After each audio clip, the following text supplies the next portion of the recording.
May good news sa Lakers, may player na silang kinuha para sa playoffs. Pero bago yan, Jamal Murray umaasa lang daw kay Nikola Jokic katulad ng pagkakaasa ni Kobe kay Shaq. Ayon yan sa veteranong analyst na si Shannon Sharpe. Alam naman natin na ilang mga laro na hindi naglalaro itong si Nikola Jokic dahil sa kanyang ankle injury. Nasa naging laban nga ng Denver Nuggets noong nakaraang araw laban sa Houston Rockets, ay pinangunahan ni Jamal Murray ang kanilang kupunan sa likod ng kanyang game high na 39 points.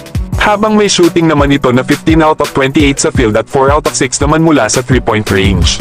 Kaya dahil sa performance na ito ni Jamal Murray, ay inihalin tulad ito ng analyst na si Shannon Sharpe sa sitwasyon ni Kobe Bryant sa naging papel nito kasama si Shaquille O'Neal sa Los Angeles Lakers. Ayon pa kay Shannon Sharpe, kayang-kaya nga daw ito ni Jamal Murray. Lalo at kailangan niya nga daw na magparaya dahil kasama niya ang pinakamahusay na manlalaro sa NBA. Kaya madalas daw si Jamal Murray na nagbabawa sa kanyang laro. Pero makikita nga daw natin na kapag wala si Nikola Jokic sa court, at binigyan ng green light itong si Jamal Murray katulad daw ng nangyari kay Kobe noong wala si Shaq. Nakita daw natin si Murray na kaya din ito gawin ang ginawa ni Kobe.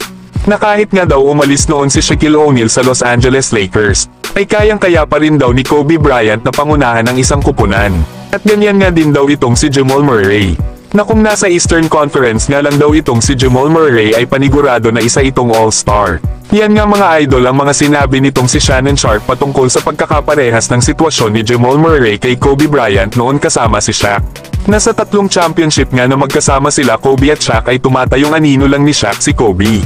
At si Shaq din ang nanalo ng 3 Finals MVP sa naging 3-peat ng Lakers. Pero noong umalis na si Shaquille O'Neal ng Los Angeles Lakers, ay si Kobe Bryant na ang naging leader ng kanilang kupunan, na kung sana'y nanalo nga sila ng back-to-back championships noong 2009 at 2010. At si Kobe Bryant din ang tinanghal na Finals MVP sa 2 sunod na taon na nanalo ang Lakers ng NBA title. Magaling naman mga idol itong si Jamal Murray. Pero kapansin-pansin daw ang mga numero nitong si Jamal Murray. Dahil sa 9 games na wala itong si Nikola Jokic ngayong season, ay nasa 21 points pa rin daw ang nagagawang average nitong si Jamal Murray. Eksakto daw sa average niya ngayong season kaya hindi daw ganun ka-dominante itong si Jamal Murray kahit wala itong si Nikola Jokic. Lalo at kahapon matapos ang 5 laro na wala itong si Nikola Jokic, ay naglaro na nga ito laban sa Milwaukee Bucks, na kung saan ay triple-double ang kanyang nagawang performance, 39 points, 10 rebounds at 10 assists. Kaya grabe talaga itong si Nikola Jokic. Habang 17 points, 4 rebounds at 6 assists naman ang nagawa nitong si Jamal Murray. Malayo nga ito sa performance ni The Joker. Panalo nga rin pala sa laban na ito ang Denver Nuggets sa Milwaukee Bucks sa score na 127-117. Pero kayo mga idol, sang-ayon ba kayo sa mga sinabi ni Shannon Sharpe dito kay Jamal Murray? Samantalang malapit na magsimula ang playoff sa NBA. Nagsisilabasa na ang malalakas na teams, baka isa na ang mga kupunan nyo sa mga nagsisimula ng umarangkada. Kaya maganda ngayon na pumili ng team na tatamaan at kung tama ang pili mo ay jackpot ka. Madali lang naman sumipat ngayon lalo at marami sa ngayon ang malalakas na kupunan. Kaya alam nyo na ito mga idol na sa comment section ang ating link. Maganda pa naman ngayon ang mga maglalaban.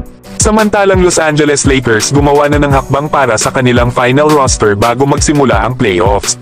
Dahil ang isa sa kanilang mga players na nasa 2-way contract na si Jordan Goodwin, ay na-convert na ang kontrata para sa standard NBA contract.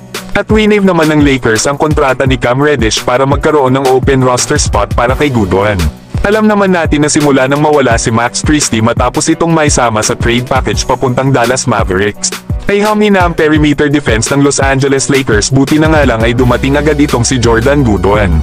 Lalo at sa kanyang 19 games dito sa Lakers ngayong season, ay may average ito na 6 points, almost 4 rebounds, 1 assist at 1 steal per game. While shooting 47% sa field at 41% naman sa 3-point area. Ang kontrata nga pala mga idol na ibinigay sa kanya ng Lakers ay 2-year deal. At meron ding team option sa nasabing kontrata sa taong 2025-2026 season. Kaya maaari itong manatili sa Lakers lalo at nasa minimum lang naman ang kanyang kontrata.